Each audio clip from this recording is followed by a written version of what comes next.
रेशमा खातून द्वारा उनके पति एजाज अंसारी पर एक ज़मीन कारोबारी का इल्ज़ाम लगाया गया था, लेकिन उनके पति ने कहा कि सारे इल्ज़ाम बेबुनियादी हैं। एजाज अंसारी के सारे परिवार वालों ने भी इल्ज़ाम जो रेशमा खातून द्वारा डाले गए थे उन्हें स्वीकार नहीं किया। उन्होंने कहा कि सारे इल्ज़ाम बेबुनियादी हैं। आइए उनके परिजनों और ख़ुद उनके पति एजाज अंसारी से बात करते हैं और जानते हैं कि क्या इल्ज़ाम उन पर लगाए गए थे और उनमें से कितनी सच्चाई है। कुछ मामला है, लगातार एजाज अंसारी की पत्नी रेशमा खातून के द्वारा प्रताड़ित करने का आरोप है और एजाज अंसारी पे ये भी आरोप लगाया गया है कि वो शराबी हैं और किसी गैर महरम से मतलब किसी गैर औरत से संबंध भी बनाते हैं। कितना इसमें सच्चाई है ये बताइए। उसमें सब झूठा है, कोई सच एको को सच नहीं है। उसका बोली जितना बोली है ना वो सब झूठ है। ये कुछ नहीं होता था, गेट ही लगल रहता था, लड़ने का मन करता था उधर से आके यहाँ लड़ता। और हम लोग के तो बोलता था कि तुम लोग को जेल भेजेंगे। इसको बोलता था कि पूरा शरीर गल गया है, इसको भी जेल भेजेंगे। ये लोग जादू टोना देता है इसका बेटा को। ऐसा आरोप क्यों लगाया जा रहा है? आखिर क्या वजह है? रेशमा खातून का ये भी आरोप है कि पूरा परिवार मिलकर के जो है बेटी लोग को बाल पकड़ के भी मारता है। इस तरह का आरोप लगाया एकदम सब गलत है। ऊपर वाला से एक भी नहीं डरा और इतना बोल रहा है। तो ये आरोप आखिर क्यों लगाया जा रहा है? आखिर मामला क्या है? उसका जब से एजाज जमीन लिख दिया है ना तब से उसका रुझ बदल गया है और किसी को वो देखने नहीं मांगता है। जब से एजाज जमीन लिखा है तभी उसका रुझ बदला है। क्या एजाज अंसारी के मेहनत की कमाई हुई ज़मीन थी जो उनको लिखवाए हैं? एजाज का कमाई से जमीन लिखवा रहे, लेकिन कभी हम इनके पूछलो इसलिए नहीं एजाज और जमीन लिखले गए। बस जमीन जब से इकर प्रॉपर्टी होले ना इकर मिजाज एकदम दूसरा है। आप एजाज और सब बहू के तो एक घर से निकलाइए दिले यहाँ से। वो बहू एगो हुआ रहता है ओके निकला दिले खींच के किराया में रहते है। वो बाल बच्चेदार है क्या से के किराया में रखवा दिलिए। रेशमा खातून ने ये भी आरोप लगाया कि उनको 15-20 दिन एक रूम में बच्चों समेत बंद करके उनको मारा जाता था, उनको खाना पीना नहीं दिया जाता था। सब गलत बात है, एकदम इतना सरासरी गलत है ऊपर वाला कि एक भी नहीं डराया हो। आप एजाज अंसारी के कौन लगती हैं? हम अम्मी हैं। नाम बताइए। सफीना खातून। क्या मामला है? आरोप जो लगा था क्या मामला है? घर का मामला है बाबू। पूरा दफ्तरी का ही घर मकान है और उसमें किसी को रहने नहीं देता है और हमको तो 2-3 बार ढेकल के तोड़ दिया। बहुत मुश्किल। कब से ये मामला हो रहा है? ये मामला आज 2-3 बरस से यह मामला है। सुनने में ये भी आया है कि दादीमा की आपके ऊपर भी एक आरोप लगा दिया गया था कि आप कुछ करते हैं जादू शहर वगैरह। तो वाह कर रहा हम हज कर ये बेटा। नहीं, ये आपकी बहू का आरोप है जो एजाज अंसारी की पत्नी है। हाँ हाँ वो कहे हम इन दोनों के ईमान जादूगर। अच्छा ये बताइए कि अभी इस वक्त आप कहाँ रह रहे हैं? एजाज अंसारी जी के घर में रह रहे हैं और कहीं रह रहे हैं? नहीं रह रहे हैं। तो क्या देखने को मिला आपकी बहू के बारे में? हमेशा लड़ती थी या फिर सही से? हमेशा लड़ाई झगड़ा बाबू, हरदम लड़ाई झगड़ा और घर में बनावे ला खाए ले 12 किस्म का, मगर वो बुढ़ा आदमी ही सके नहीं देखे। अगल बगल का आदमी आप थू खातू हैं और हम देखत रह। रेशमा खातून ने एजाज अंसारी पे जो आरोप लगाया है क्या वो सही है? वो झूठा है भाई। तो आप क्या कहना चाहेंगे? आपके घर में जो ये मामला जो है लड़ाई झगड़ा का मामला कब से चल रहा है, क्या कहना चाहेंगे आप? गलती किसकी है? गलती तो रेशमा का है।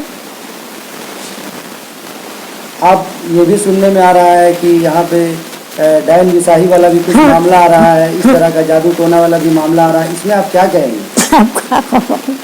जादू टोना हम नहीं कर पाए। आप अपना परिचय दीजिएगा। आप अपना नाम बताइए। नाम हमारा नाम अम्मा खातून। एजाज अंसारी जी,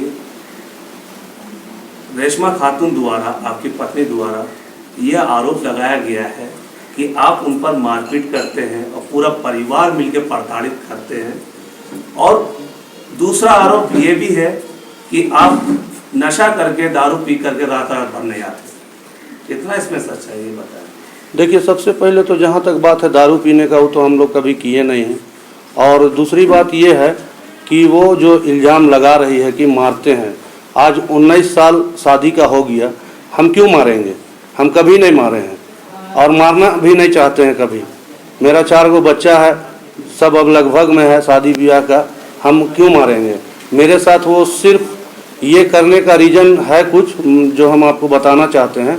हम 19 साल से लेकर आज तक जो भी प्रॉपर्टी लिए तो उनके नाम से लिए, तो लेने के बाद उनके भाई लोग जो भी हैं वो शुरू से ही वो लोग क्रिमिनल है। वो लोग का इतिहास खड़ा करके देख लीजिए, कम से कम 200 बार जेल गया होगा दोनों भाई, 100 बार मुन्ना, 100 बार बबलू। अभी हाल ही में एक बुटी मोड़ में कांड हुआ था, जिसको गोली मारा था, बबलू मारा था एक आदमी को गोली, और हमको बोल के गया है यहाँ से कि हम उसको गोली मारे तो हमको कुछ नहीं करने सका। और आज भी उस आदमी का शरीर में गोली लगा हुआ है, जिसका नाम है राजेश ओहदार। उसको गोली मारने वाला यही है। उसके बाद इसका घर में पुलिस किसको गोली मारता है? इसका एक भाई को गोली मारा है पुलिस, वो भी भागने में, चोरी डकैती में मराया है इसका भाई। उसका नाम था इरफान, उर्फ में कुछ नाम डालता था।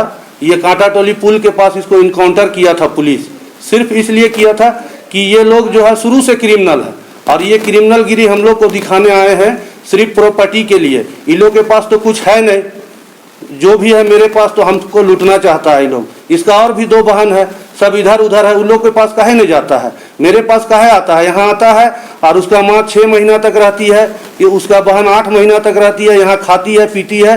तो वही वाला अब नहीं होने दे रहे हैं, तो अब आरोप लगा रही है कि अय्यासी करता है, दारू पीता है। तो ऐसा तो बहुत गलत आरोप लगा रही है, और बेटा को अलग सिखा दे रहा है उसका मामा लोग। बेटा कल परसों आके नया स्कूटी लेके गया है हमसे, हम खरीद दिए हैं, नया स्कूटी लेके गया है।